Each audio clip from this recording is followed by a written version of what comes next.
Okay, Nathan, sound test number 1. Say hello to the children in YouTube land. Hello, children in YouTube land. What have you got in front of you there, Nathan? I've got a cup of tea with a ridiculous amount of sugars in it. And how many sugars?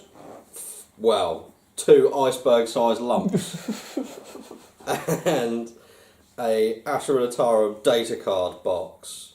Oh no, do the orcs. I've read the Asherilatarum ones. Well, you're a prick. This set contains 36 tactical objectives, 29 stratagems, and 6 psychic powers of the power of the Wah discipline, plus the Smite psychic power. Okay, don't bore everyone, just go directly to the psychic powers and start reading those. Smite, everyone knows Smite. Oh, it started with the psychic powers? Yeah. Oh, that's handy, isn't it? Well, it knew how impatient you were, didn't it? What's top? What's Ed the Banger. first draw? Ed Banger. A bolt of raw power erupts from the weird boy's sloping forehead and rockets across the battlefield, causing the head of the first unfortunate victim caught in its path to explode in a shower of brains and gore. Ed Bang has a warp charge value of 8. If manifested, roll d6 and compare it to the toughness characteristic of the closest enemy model that is visible to and within 18 inches of the psyker. So this is designed to hurt the enemy? It is. If the result is higher than the model's toughness, it is slain. It's not very nice, is it? No. Very cheap. Are all orcs like that?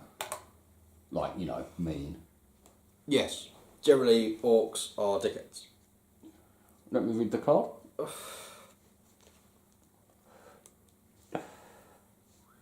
Oh God, they could have made the text a bit bigger on this. Put my special extra thick glasses on. My wanking glasses. What does having a warp charge value of 8 mean?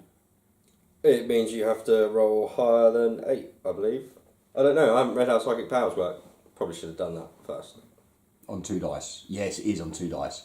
And if you hit a double 1, you get a perils. Mm-hmm.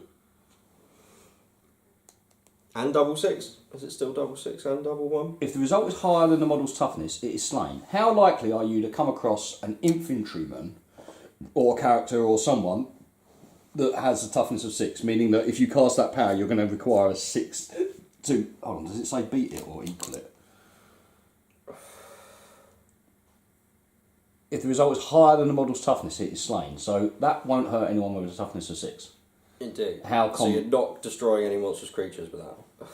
Also, it's the closest model, so you can't assassinate characters with it. No, okay, so say... You're just picking off the nearest guardsman or spasmarine. Is toughness 5 very common these days? Not massively common, but quite common. Bikers and stuff, toughness 5. What's next? Ogrids, etc. Warp Path has a warp charge value of 7.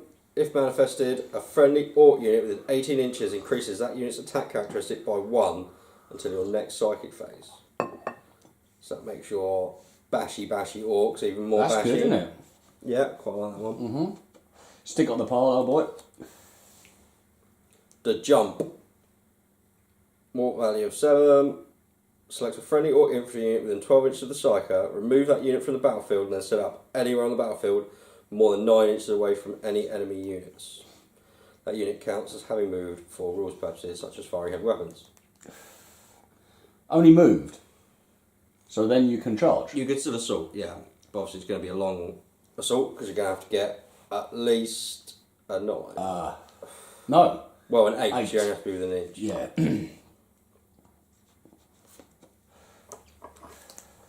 Fist of Gork, warp value 6. Select a friendly orc character that is within 12 inches of the psyker. Add 2 to the model's strength and attack characteristics. So it's quite... Don't put that there. Put that in the Ass of Mork. Ass of Mork. It's the Fist of Gork, it goes in the Ass of Mork.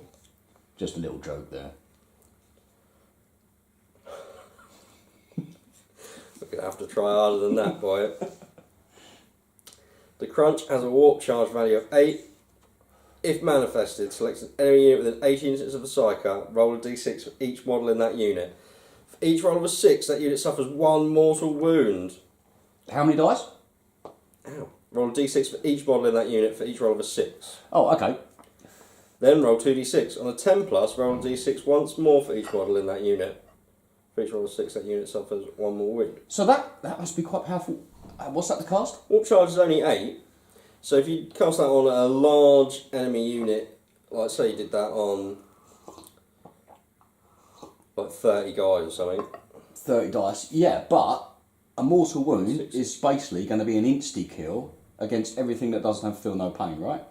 Yeah, or isn't multi-wound.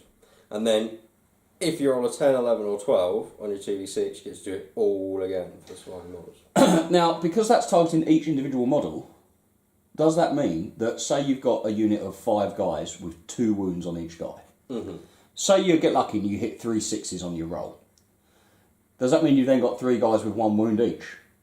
Yes, because technically you're rolling a dice for each model. So if you have, like you say, you want to roll a different coloured dice for the sergeant or special weapons or whatever, because it's not just removing wounds from that unit allocated however the player wants, it's who that dice has been specifically rolled for. So you'd probably I'd probably do it one by one. Yeah, you do them one by one. Well, unless you've got 6 guys who are all las gunners. Yeah. Oh well, But they've then- got to be double wound, don't they? So it can be a smaller unit anyway. Yeah. Typically, right? Okay. Also, I mean, it depends. If you do it, even for guardsmen, if you do it one by one, because you might end up disrupting squad coherency and stuff by guys being picked off, or if you're happy to do it, let the player whose guys it is remove them. I read It's that up to you. squad coherency, if that occurs, all you have to do is move back within squad coherency in your next movement phase. And there's not other penalties that I've seen in the rules, unless you know something to the contrary. No, but it might be if they're going to plant a charge, or you're going to plant a charge them, removing a guy at the front. Do you know what I mean? So if you're rolling dice for each individual model, then it can become significant which ones get removed. Yeah, particularly if you're planning on charging. Whereas if you roll all of your dice at once and then let that player take the wounds off, because it's always the player controlling the unit removes wounds, then you can remove guys at the front, potentially making it harder for the orc player to charge. Whereas if you roll one by one, Do I charge? The guys Which phase do I charge you? fuck no, they keep moving it all about. I Charge can't remember. phase. You've got the rules up there.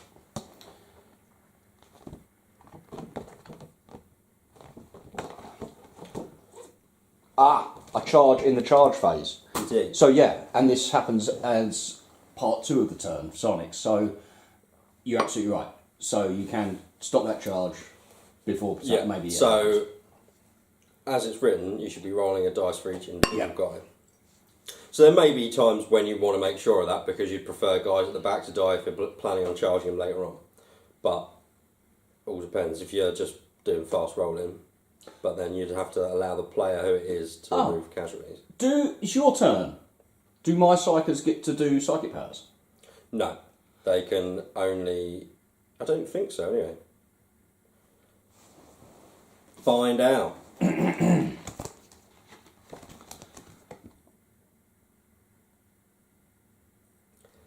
The last power is Roar of Mork, obviously because of the Fist of Gork has hurt it. No, it's just me. It's just the player who's done it gets to do their psychic powers. Mork charge value of 8. If manifested, subtract 1 from the leadership characteristic of enemy units while they're within 18 inches of the Psyker until your next psychic phase. Okay. So, How powerful? How much to cast? 8, which is quite expensive. But all you're going to do is increase casualties that they lose from thing by 1. Yeah. So it's fairly expensive to cast. Then you've got to know that you're going to be forcing them to take a break test, and it's got to be a unit that is worthwhile. That one extra guy is really going to make much of a difference. How am I taking break tests nowadays? Anything that takes not a wound, it has to lose a model. You then roll a single d6, add the amount of models it's lost, and if that goes above your leadership characteristic, you lose those additional models. So if I've lost 1 model, I'm taking a check against my leadership. Yeah. Okay. Maybe I'm not. If your because I leadership can't- 7, you can't fail. Okay. You know. So So when do I take that leadership test? At the end of the turn? I'm not sure if it's the turn or morale the phase. Morale It's phase. in the morale phase, so yeah, it's at the end. So you might shot them caused 1 casualty, then charge them and caused another 3. Roll a dice and add the number of models from the unit that have been slain this turn. If the result of the morale test exceeds the highest leadership characteristic in the unit, the test is failed. For each point... Oh, right, yeah, okay. So that's another thing for you wanting to roll individually, because if you're rolling against an Imperial Guard squad, you want to kill the sergeant, don't you? Because it reduces their leadership. Oh, yeah, true. Okay, so how are you tracking the number of slain models when you're playing? Because that could get, in a bigger, even a medium-sized game, that could get... The limited games that we've played, we've just been putting a D6 next to the unit. And usually you can remember, although sometimes, I mean, we will remove our casualties in one go and put it to the side. So for me, that's always easier because I want to be putting them back in the box in the units that they were in. So I'll tend to have the 3 guys that are dead there, dice next to it, and then I know that that unit's lost 3 guys when I have to take my break test. Gotcha. But yeah, if you've got massive units of Gretchen that are losing people all over, you know, so you've got 5 units of Gretchen, they're all taking casualties, then you have got to be a bit more jolly on the spot about it. Mm. What's next? Stratagems. Oh no. That's too far. That's too far. Yeah, we'll do that another time. This is the end of sound test 1. Okay. Say goodbye. Goodbye, tiddly peeps.